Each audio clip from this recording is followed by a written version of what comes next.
Oh, hello. Blimey, I'm not on my own after all. You know what, there's something really therapeutic about getting away from the work every now and then, finding a couple of hours, looking at your tools and thinking, I really do need to do that. In this case, I'm regrinding this chisel. I've done a couple of the others, and basically, you know what it's like. You get out on site and these things get knocked about, they get dropped and kicked and you get a chip in them. And it's really nice once in a while to come up, spend a bit of me time, a little bit of mindfulness, and just sort yourself out and your tools and everything else. And I think that for me personally, it's a bit of escapism.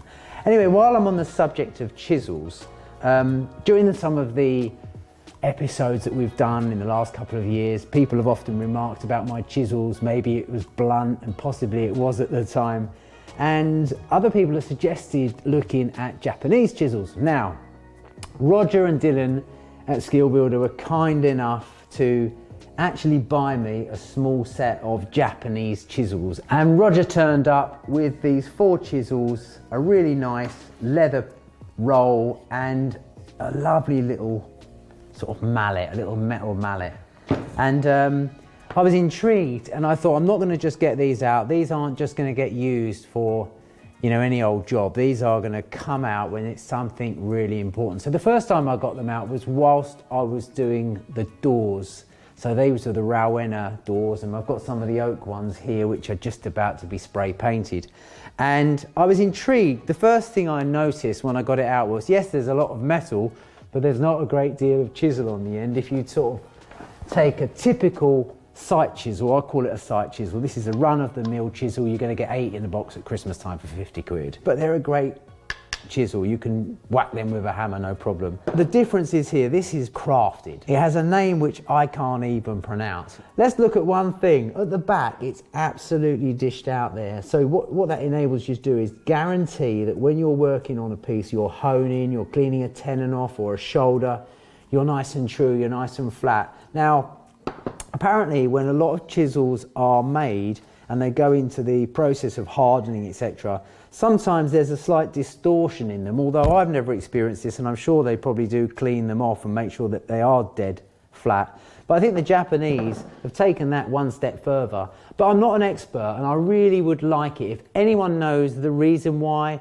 how it started, because they must go to a lot of trouble to engineer these. You can sort of see where that's been milled out afterwards. But my thought about that was, if I take one of these chisels and I take a look at one of my old chisels from, say, 20 years ago, it's going to be 1/2 inch or 20 millimeters shorter. That's because it's been ground and honed and ground and honed and chipped and cut and ground and honed and so forth. And often I've actually reduced the length of one and adapted it, and I've put an angle on it to do something completely different, like paring into a corner or something like that. So I really like the idea of this, and it actually looks beautifully engineered.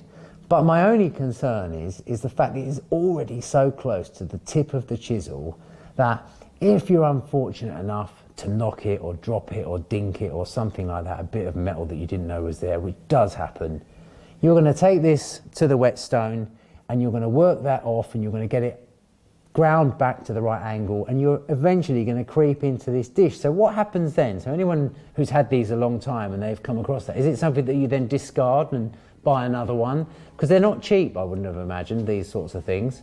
But so I'm really interested to know that. But incidentally, I have reserved these for doing stuff which doesn't generally involve large force. It's going to be with this 225 gram hammer, and you can see this is, I like to say, a very gentlemanly way of doing woodwork, ideal for cleaning out locks and butts and that sort of stuff, or indeed joinery and dovetails. So I think that is a really nice thing. I'd like to know what you think of them.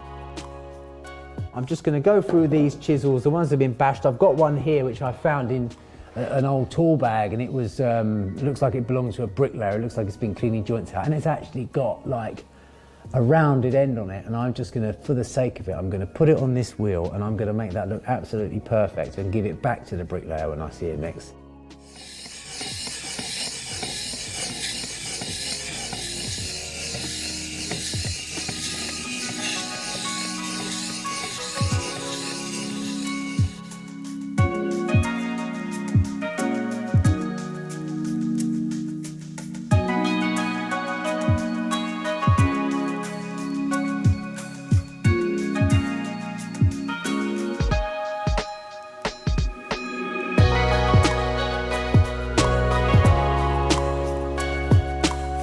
That's another one done. I'll probably tickle it up a little bit more, and I just like to slice through a few bits of paper with it when it's done. It's just like this satisfaction, or maybe take a few hairs off my chin. Thanks so much for joining me in the garden in my time where I like to get away from it all, and in this case look at a few chisels and do a bit of sharpening. Hope you enjoyed it. Join us again on Skill Builder soon, and if you're a subscriber, thank you very much. If you're not a subscriber, why don't you consider that too?